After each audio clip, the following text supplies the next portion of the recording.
Hola Sobat Hukum, kira-kira kalian di sini tahu nggak sih apa itu perikatan dan juga perjanjian? Kalau belum tahu, yuk kita bahas. Perikatan adalah hubungan hukum antara dua pihak, di mana satu pihak berhak menuntut sesuatu dari pihak lain dan pihak lain berkewajiban memenuhinya. Sumber perikatan dapat berasal dari perjanjian maupun undang-undang, termasuk perbuatan manusia yang sesuai atau melawan hukum.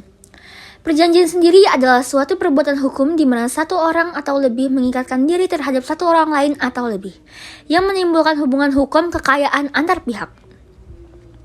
Agar perjanjian sah, harus memenuhi syarat subjektif, yaitu adanya kesepakatan dan kecakapan para pihak, serta syarat objektif, yaitu adanya objek tertentu dan sebab yang halal. Jika syarat objektif tidak terpenuhi, perjanjian dapat dibatalkan melalui pengadilan. Sedangkan, jika syarat objektif tidak terpenuhi, perjanjian batal demi hukum.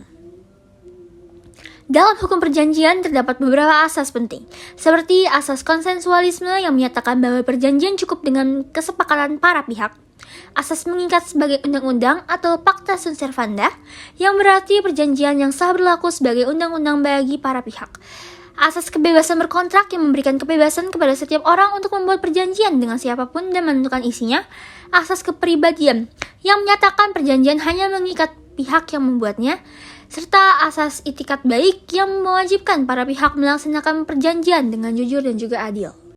Perjanjian dapat dibedakan menjadi perjanjian bernama atau nominat yang diatur dalam KUH Perdata atau perundang-undangan lain, dan perjanjian tak bernama atau inominat yang lahir dari praktik masyarakat. Berdasarkan bentuknya, perjanjian bisa bersifat konsensual atau cukup dengan sepakat, real atau harus disertai penyerahan benda, atau formalitas, yaitu harus dalam bentuk atau format tertentu, seperti akta notaris atau dokumen tertulis resmi.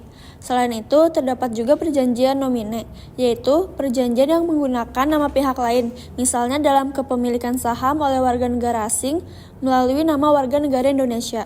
Dalam hal kepemilikan tanah, jika perjanjian dilakukan oleh pihak yang tidak berhak menurut hukum, maka perjanjian tersebut batal demi hukum dan hak atas tanahnya jatuh kepada negara.